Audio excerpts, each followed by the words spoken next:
Myself an accidental cultural activist. I didn't plan this, but it kind of evolved. And I think it started, well, I studied acting at NYU in the 70s, late 70s, and I was a resident playwright in the late 80s.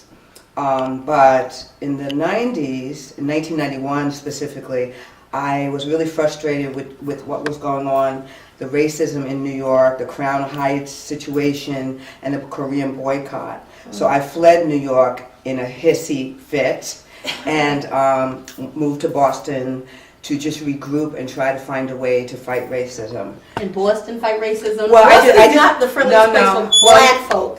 I just woke up one day and a week later rented a truck and just went there because my brother was up there too. Okay. So I just picked a place that wasn't too far from my lovely New York, and I just moved to Boston. And I had a very, I had no life up there, so it was a great, there were no distractions. Right. So I was able to write a documentary and develop it, and I eventually came back to New York and started filming and interviewing people. And I don't know, it just became an accident that things that I would write, plays or whatever, dealt with social issues or dealt with issues about culture and race. And like I said, it was just an accident. And then I started a program called Multicultural Moments on Blog Talk Radio that deals with the issues that people don't want to talk about, right. The nasty stuff that we hide in the closet, because they always say the truth will set you free, and you have to deal with the truth before you move on, no matter how much it hurts. So. Absolutely, absolutely. The documentary that you're talking about that you wrote in Boston. Was that your first I play? developed there. Was that the first play? No, the documentary was. It's not complete yet, but that's what I was filming. My first play was A Wound in Time that I actually wrote in the 80s. Okay, directed and produced. Well, I ended up directing it and producing it at the New Eurekan in 2010. But I wrote it in the 80s, and when I was a resident playwright. And Ella Joyce, who played starred in the comedy series Rock, right. She played the wife. She was a resident actor there, and she read the part of one of the characters, and I had 2 stage readings which she participated in one of them, and years later I picked up the script and redeveloped it and adapted it into a screenplay, and ended up producing it at New Eurekan Poets Cafe. Can folks find that now?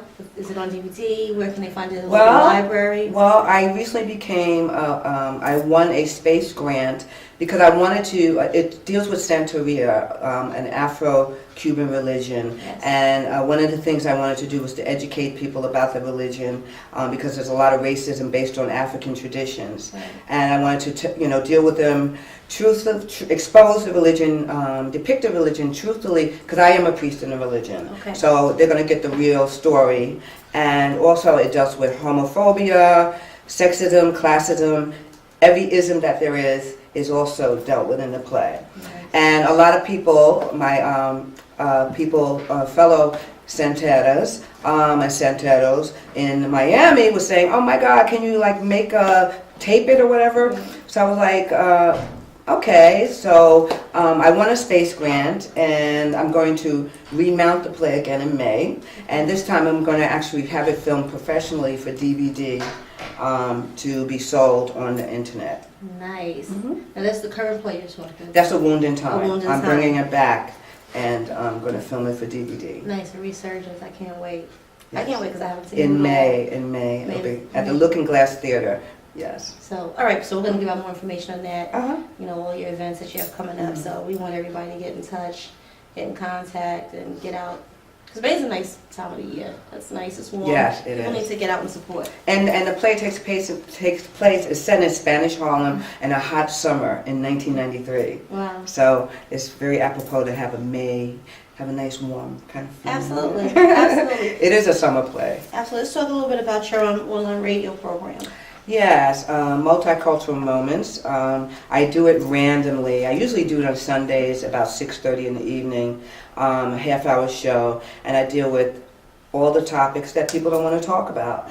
Intra-racism, the self-hatred we have based on dark and light and all those things, hair textures, deal with the discrimination that people with disabilities have, dealing with DNA and ancestry, and just a lot of topics. The Italian, I had some people who were of Italian descent who talked about being an immigrant and the discrimination that they felt, their parents felt years ago. So I deal with all the topics that people really don't have to talk about. And as ugly as it is, you feel relieved once you deal with it. Right, That's when you can get it off your chest. Now, is that a call-in program? It is actually. You can call in and you can listen online, or you can call in to listen if you're on the go, or you can call in to give your opinion. How about you give them the website for that? Okay, it's www.blogtalkradio.com/Stephanie Wilson. STEPHANIE All right, we're going to have that up on the screen later. And all the shows are in archive, so you could listen on demand anytime. I have tons of shows, and I don't hold anything back, so, enjoy it. That's why we love the online stuff, because we just go off the top of the head, off the top of the tongue sometimes, and lose it. We reel it back in every now and again. Now, you did this documentary that you started. Now, this is one that you didn't complete. Right. What's fascinating about this is that your current play was kind of an offshoot from the work that you started back in like 2000, 2001? I started in the 90s, and I stopped filming like a little after 9/11. Okay, that's The Descendants of Africa, Evolution of a People and Culture. Yes. Yes, I got it. A little tongue twist, a bit long. I got it though. Let's talk about that. Well, basically, in order to fight racism, I thought that if I developed a project where we can transcend color and show the unique diversity of people of African descent within the diaspora, and even go over to Africa and show their diversity. I mean, in one country you have like hundreds of different ethnic groups in Africa. So because people kind of like think of one color, one feature, whatever, but even in the diaspora we're a very unique, diverse group. So I started interviewing. I did the Black Indians, I did the Gullah Geechee, I did the Garifuna, I also did the Louisiana Creoles, and I eventually was going to go to Latin America to do the Afro-Mexicans, Peru, Colombia, and then eventually end up in Africa to show the common thread that flows throughout. But that project got sidelined. You're going to pick it back up after your current play? Well, yeah, it takes money. It takes money. So we'll see. It takes money. That means people need to get online. I'm sure there's probably a donate button somewhere that we're going to talk about a little bit. Because what happened was I was working 3 jobs to fund the project. Right. And either you have the money and you don't have the time, or you have the time and not the money. Right. But somehow I was squeezing it in. And then I got sidetracked because I suffered from depression after 9/11. Right. So, That was terrible. I was in that. That was some time. We'll talk about that because we did talk a little bit about your depression before we started rolling, and you're a child of house music, which my Kevin Stoffer over there loves house and dance music, and the cast is back there giggling. So I'm guessing some of them are part of that little scene too. Yeah. Actually, an iTunes artist too. Yeah, absolutely. So, but now, all right. So the documentary got sidelined due to depression, and we're going to go into that. But like I said before, the major issue that came out of this was not a major issue. The beautiful thing that came out of it is your current play. Blood Makes the Red River Flow, because that involves some of the footage that you started in your documentary. So it didn't go to waste completely. Right. Well, what I did do from the documentary, because I didn't have the money to continue, I did want to disseminate all the information that I learned in my research and filming. So I started a company, Tribal Spirit Inc., that was an online company, and I designed t-shirts that came with little booklets of historical information. Okay. And that, like I said, after 9/11, I just let that go. So I have t-shirts all in my closet that I don't even deal with. But also the play. I mean, I was so inspired by the Creole story, and that it's really ignorance that causes racism and perpetuates it. So the way you heal that is with information. And the Creole story is really, there was some animosity between the so-called African American, the Anglos, and the Creoles, and all of that's based on ignorance and the lack of information that we have. So I learned so much from them, and I was so inspired by what they went through, because they were indeed, Louisiana was a foreign country in the middle of America in the 1800s. And they had a Latin American experience, not an Anglo experience. So it was that reason that made them different. Their experience was totally different than the rest of the colonial America. Right. So I wrote the play to try and get that story out. Yeah, this is, so yeah, I was reading a little bit on the bio of the play, and it says on here, okay, it includes some ancestral history from the 1800s, which you said, and it's a handsome Spaniard man. My grandfather's Spanish, so, you know, I always see him, he's from Honduras, so, you know, I always see him as that handsome Spaniard man, so I went, oh, like the knight in shining armor. I hope that's going to be part of the scene. I wonder, is she Garifuna? Because the Garifuna were in Honduras, Central America. I don't know. We're from San Pedro Sula. I got that much. I know that much. Okay. Well, you know, I mean, there's a lot of unique, we're very diverse, and, you know, find out, look back in the thing and find out about the Garifuna, because I never heard of them before until I did my research. The Garifuna, Wow. so That a lot of doesn't sound interesting remotely anything that he ever spoke of before, but something that was like spoken quietly, but often within the home. And some of his sisters that lived still in Honduras came to visit every now and again, you know, and then that, but like you said, the ignorance with that, it was almost like people who didn't understand, like, oh my God, that's voodoo. Even me. That's voodoo. Even me when I was a little kid. Like it was whispered. You know what I'm Yeah, the saying? people with the beads, I was like, oh, the voodoo people. Yeah, the when I was a chicken little feet kid. And the Botanica, I used to walk past it to Right. school every day, and I look in there, ooh, it's spooky, you know. Right. I mean, really. And then, Right. you know, but, you know, it's just evolved, and everywhere I looked, it was there, and eventually, you know, it was my destiny to follow that path. So- But my ignorance kept me like, ooh. Right. Well, how actually did you fall into, because you weren't raised. No, but into that it was religion. in my life since I was a little girl, because I grew up in the South Bronx when the Cubans were coming over and Puerto Ricans were coming over. So I really I consider myself part of the Latino culture, because it was all around me. And like I said, the Botanica and the people with the beads, and you know, and I went to, as an adult, I studied acting at the National Black Theater, Okay. and Barbara Antier, the late Barbara Antier, who owns the National Black Theater, she was into the religion, and they had food on the floor with a candle, and me and my friend was like, voodoo, voodoo, Right. voodoo. Oh my God! So like spooky, you know. And her husband at the time, he was the teacher, and so he had on the beads, was like, okay, whatever. Right. But what happened was, I was going to Bronx Community College and doing college work study right here on the college, was it Harlem Cultural Council, which was where the Renaissance Theater is, right here in Harlem. And the lady who worked in the office with me had on the beads. Right. So this is my first time I had a chance to actually talk to somebody about it. Okay. And she was telling me about it, that she was going to become a priest, and she had to get her hair shaved and wear white for a year. I was like, girl, you're Yeah, crazy. you just did the hair shave part. Yeah, oh You my just did God. the hair shave. That was it. So I said, well, you know, I wouldn't mind getting a reading. So she took me to her godmother, and I got a reading, and it was just amazing. And they said, you have to become a priest. I'm like, what?